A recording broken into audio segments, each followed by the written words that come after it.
Welcome guys again to another Monday analysis. Today we got a new video and we're gonna be analyzing Ugandan economy. I want to assure you people and assure the country the economy is now on. Today I wanna be giving a little bit of understanding of how Ugandan economy works. So we're gonna talk about productivity, how what does Uganda produce. We're gonna talk about the people of Uganda. We're gonna talk about political system in Uganda.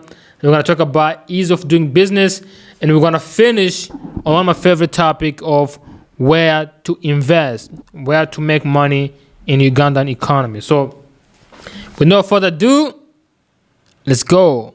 Man, I wish I can add the Ugandan music right now to get this started, man. You know what I mean? I wish I can do that, but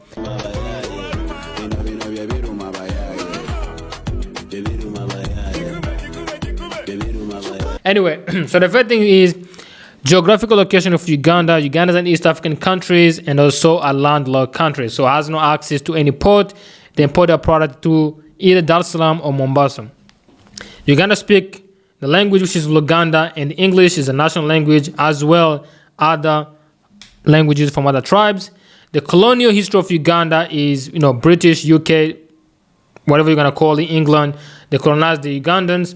And then talk about population of Uganda. Ugandan people have been busy, man. They've been giving birth left and right. They've been busy.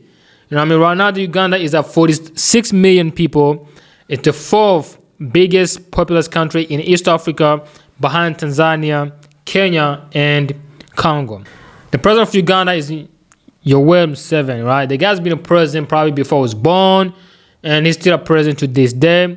And probably one of the funniest president you ever seen in your life, man. That guy's funny, and he's a comedian, bro. If you never became president, probably you have become a good comedian. So let's now look into productivity. This is one of my favorite topics because it actually gives you a picture of how the country is productive.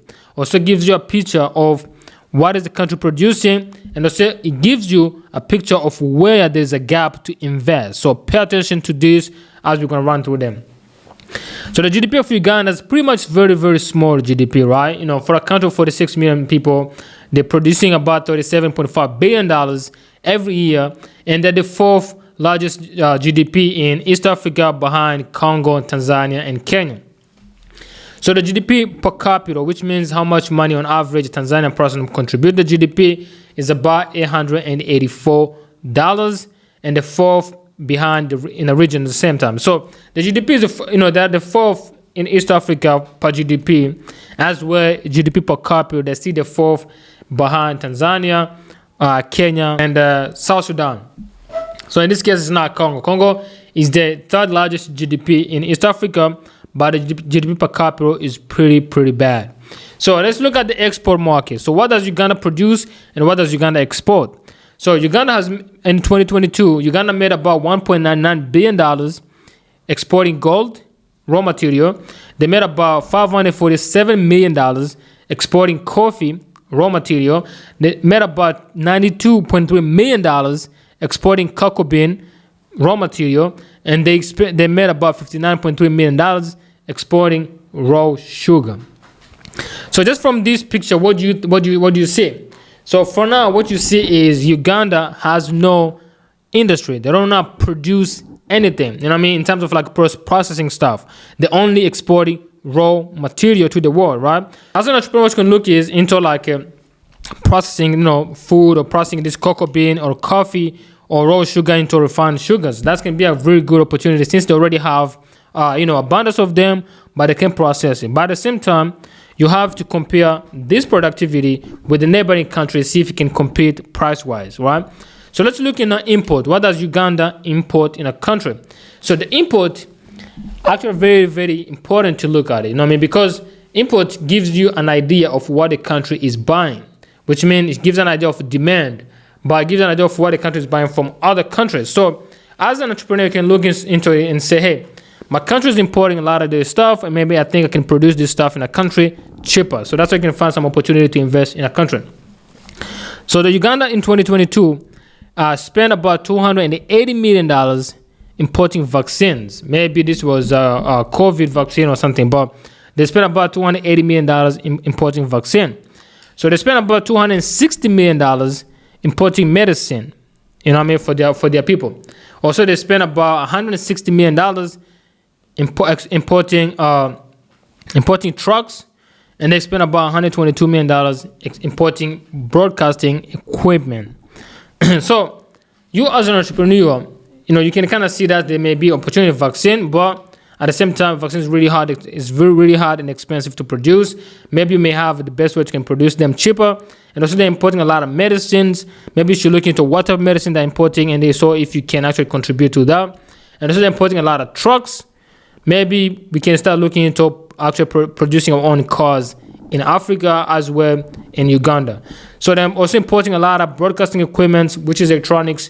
If you're an electronic engineer, maybe you should be looking into what specifically they're importing, and you can actually look if there's even a long-term market for that. So one of my favorite things to talk about is money. Everybody knows, because this channel is about earning in Africa, making it in Africa, investing in Africa. So number one is currency. Ugandan money is called Ugandan shillings. And I have to look, another thing you have to pay attention is, as an investor, as a businessman, you have to look at the inflations. Inflation means how much value is the money losing every year. You may have a business, and the business may have 5% return on the money, but if the country is losing 70% of its value, you're actually not making no money. So Uganda inflation right now is about 7.6%. So which is really, really hard. So if you're bringing your money from overseas, like dollars or euros or Kenya shillings, I would say maybe you're better off keeping that money in Kenya shillings and only convert the money you're going to use to run your business.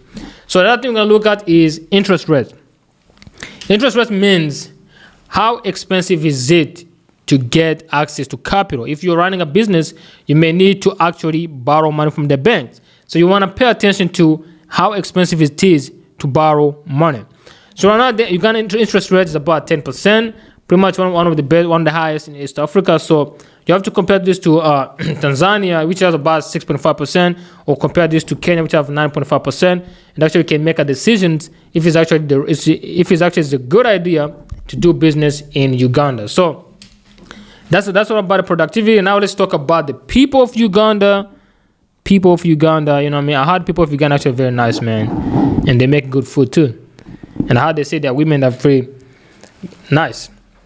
So, So that's what I know right now. But let's look into now the variables that contribute to the economy. We're not going to focus on about how women look, what type of the food they make, how nice they are. We're going to talk about the actual stuff which contribute to the economy. So number one, the unemployment rates.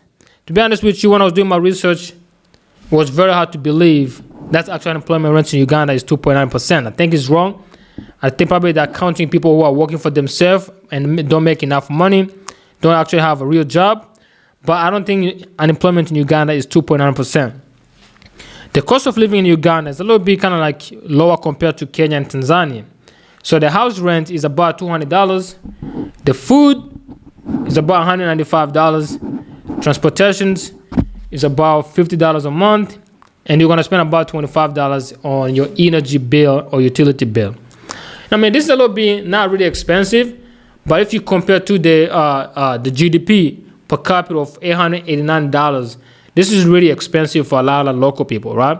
So probably a lot of people that are living below the poverty line and they can't afford this amount of money on the cost of living. So we're going to look at something which is actually like to look at all the time is how healthy is the people in that country? Because you're producing products, you're going to need labor. So people have to be healthy.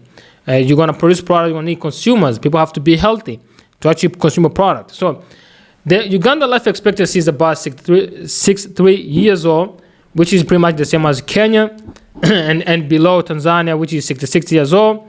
And average age of Ugandan is 16 years old. So you have to pay attention to this number.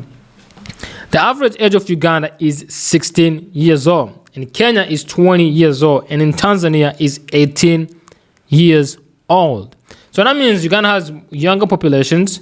Probably they're going to have more labor supply in the coming years. And also people over there, you're going to have a better consumer market because people that are still young and they're growing. So that's about the health economy. Now let's look about education level. I was really surprised to find out Uganda actually is the most educated country in East Africa. way ahead of Kenya. You know what I mean? I always thought that Kenya is more educated than any country in East Africa, but actually Uganda is the most educated country in East Africa. So the high school, education in Uganda is about 59%. So 59% of Ugandan populations have high school degrees. And then the bachelor, college or university degree, bachelor degree is about 17%. Compare that to Kenya, which has about 3.5%. You know what I mean? So I think that's a great numbers, and that's an indication that people are educated. They can actually do business over there. They can actually have a more talented workforce if you're running a business in Uganda. So the minimum wage in Uganda, I couldn't believe it, man. I was really about to laugh. You know what I mean? When I found these numbers, and I was like, what? How can someone live on $80 a month? Like minimum wage in Uganda is $80. Think about it.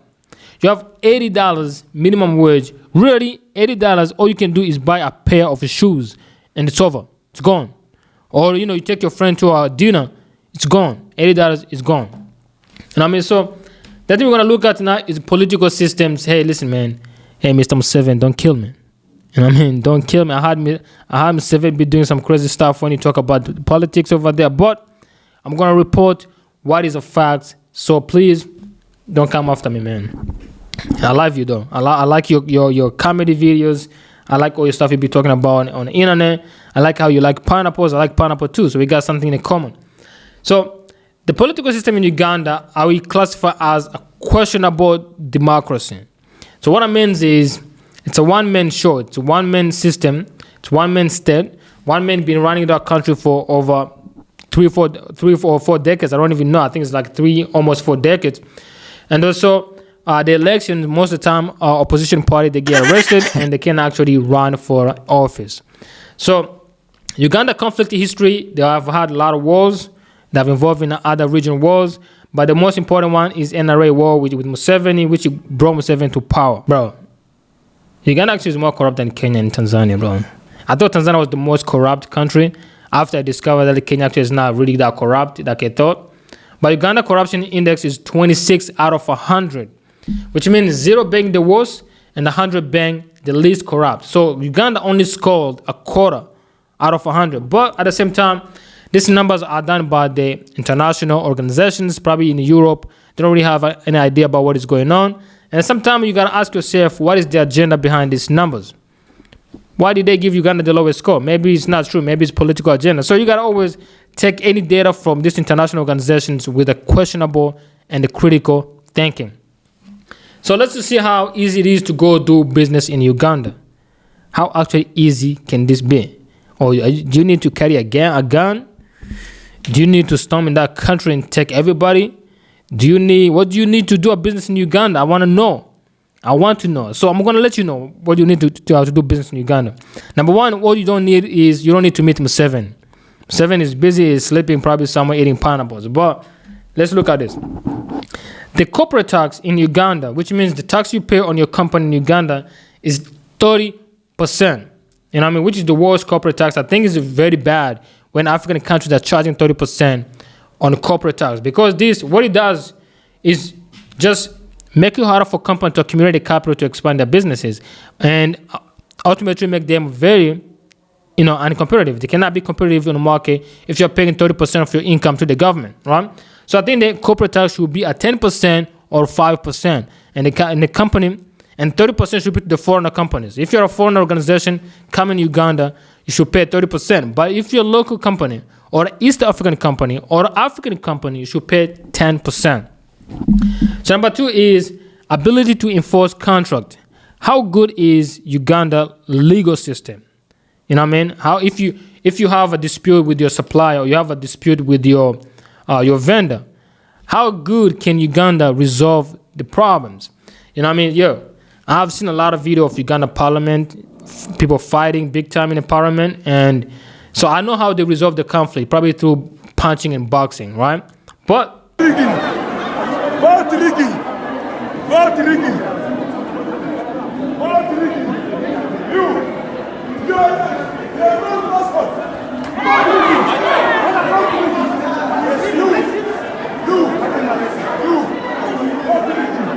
good. Very good. Let's see how good it is, right?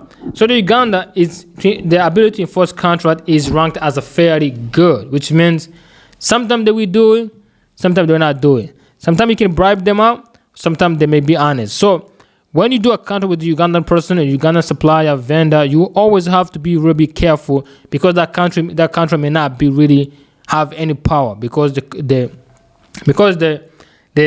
legal system there is fairly good, not really good, but fairly good. So the energy price, you need to know about energy price because you need to produce product. And one of the biggest costs of producing any product is energy. You can look at this example in Europe right now. After the Ukraine war, what happened is the Russian gas stopped coming to Europe, and the energy got really, really expensive. Most European companies could not compete on the global market, and then some of them went bankrupt, and Europe started doing subsidies for their companies because they can't compete. The energy is so high, and that's the cost driver of productions in any country. So the Uganda has one of the highest, probably the highest in East African members, at the same price as Kenya on 16 cents per kilowatt per hour. It's the most expensive in the region. So you have to pay attention if you are looking to build a factory or something which require massive energy for production. You may have really a better choice in Tanzania or have a better chance in other countries. So one other thing is you have to look what you call property right. Can you really own a land in Uganda if you're a foreigner? You know what I mean? So that's one of the most important questions you need to know. So the land law in Uganda says that the foreigner can own the land through lease of 49 to 98 years old, which means you cannot really own the land. You can only lease the land from the government because the laws say all the land in Uganda is owned by the Ugandan populations through the entrusted custody of the government. So there you got it. So if you're thinking about, start like a farm, so you're going to have to go through the long process through the government and bureaucratic government to get actually access to the land.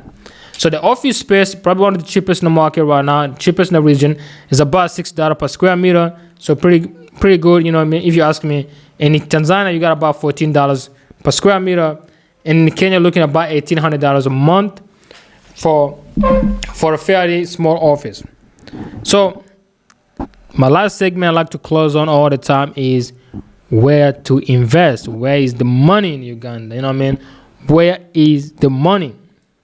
So right now we already know that Uganda have discovered gold, which is worth over $1 trillion. You know what I mean? $1 trillion with a T. So Uganda have discovered new gold right now.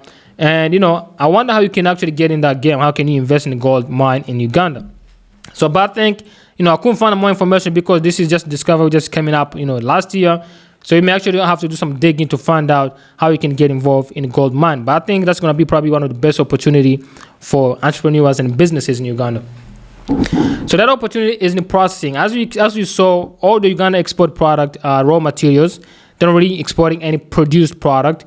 So if you are actually a businessman, entrepreneur, you should be looking into processing stuff. Maybe start simple from processing the food or textile or some other stuff that's come with Ugandan raw materials, and you can use them over there. Also, Uganda spend a lot of money, a lot of chunk of their money on medicine. So we say, also you may actually find better options into start doing research and development on developing your own medicine using Uganda plants. So other thing is, Uganda energy is very expensive. As 16 cents